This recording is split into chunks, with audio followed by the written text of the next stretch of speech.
PDP candidate and the APC candidate are not doing this for the betterment or for the interest of the people of Zamfara, but they are doing this for their own personal interest and personal gain.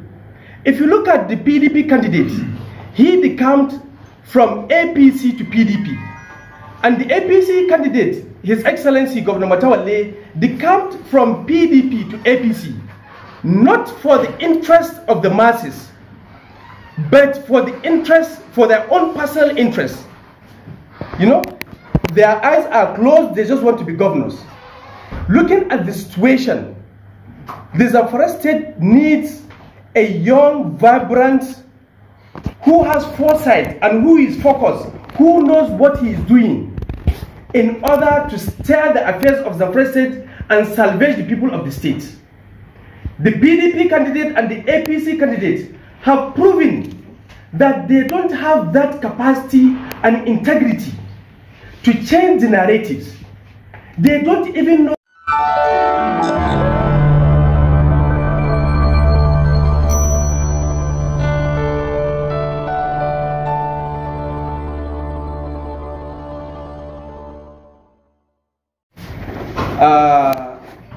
I call on the press people so that I want to address an issue that has gone viral. Our party chairman, Alhaji Isa Ahmed Moriki, has gone to meet with the PDP candidate in person of Honorable Dauda Lawal Dere, telling him of our alliance, all our electoral positions, from the governor, senators, state house of assembly, and reps, have paid allegiance to him, saying that when the 2023, this February elections, presidential and other election comes, we are going to support the PDP candidates 100%, including I, the state the gubernatorial candidate of NRM, have shown my support and allegiance to Dauda.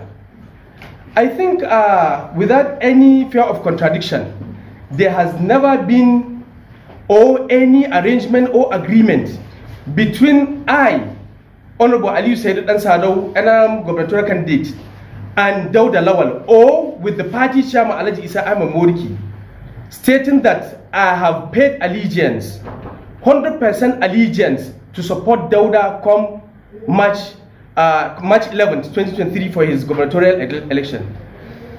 I'm calling on the press and the people of Zamfara state to tell them that no, I don't have any arrangement of whatsoever reason to support Dauda Lawal. I think I'm more competent for the job. The PDP candidates and the APC candidates are not doing this for the betterment or for the interest of the people of Zamfara, but they are doing this for their own personal interest and personal gain. If you look at the PDP candidate, he decamped from APC to PDP. And the APC candidate, His Excellency Governor Matawale, decamped from PDP to APC, not for the interest of the masses, but for the interest, for their own personal interest. You know, their eyes are closed, they just want to be governors. Looking at the situation, the Zamfara state needs a young, vibrant, who has foresight and who is focused, who knows what he is doing, in order to steer the affairs of Zamfara state and salvage the people of the state. The PDP candidate and the APC candidate have proven that they don't have that capacity and integrity to change the narratives. They don't even know people. Not to say that he has decamped. He's still in NRM. But all their support is going to be to Dauda. But with his explanation, I don't know what to define that. Because if you say you are conceding all your candidates to a party, what's the meaning of that? I don't call it a defection because he has said if anybody made mention of defection, they're going to court. But I think you can choose a better word for that. I keep that to yourself to answer those things. Then, about my priorities, if God gives me this power, they are very simple. They are clear things that bedevil the states. Number one is the issue of security. It's clear the present administration have lost focus, have lost direction in terms of addressing the issues of security. They don't, even if they have what it takes to address the issues of insecurity, they don't have the political will. And that is very critical. The political will is what matters. I think, I don't want to mention names. Some of the governors have made this issue of security as a cash cow, where to get money from. Because if you say you have spent so amount of money on security, nobody will question you, because the security issues are there.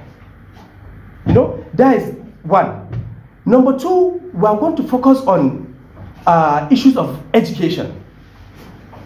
What baffles me and surprises me is somebody who has gone to school, somebody who knows the value of education, somebody who has sent his own children to good schools, cannot pay WAEC and NECO, SSE for the masses. I don't think that such person has people at heart. Another issue, number three, is agriculture. Zamfara, I think 80% of our population are farmers. And I belong to the 80% of that population because I'm a farmer. Of all the candidates in other political parties, there is no any farmer apart from me. I'm a farmer. I don't have any business that I boast of apart from farming. I think I'm in the best position. I know where the problem is in terms of agriculture. To surprise you, in 2015, I was in Addis Ababa, Ethiopia at AU Agri Summit. The best agri policy that was made in Africa, that policy is from Nigeria. And to surprise you, that policy is from Zamfara State, Zakareb. As of 2015, that was World Bank. The best agri policy is from Nigeria and from Zamfara State. Then what are we talking about? You don't have to introduce any new reform or policy in terms of agriculture. You have a the best policy that the World Bank has agreed and the AU has agreed that is the best policy. There is no political will. Another issue is youth empowerment. If you look at our youth are all idle. I have tried as much as possible to convince my other youths to support me in this cause. This is our own movement. Come together, let's salvage the state. But they always ask of money. To tell you how bad they have affected our thinking. You know, so we need to empower our youth. Teach them on skills, farming business and other issues, so that they will be able to address issues and stand on their own.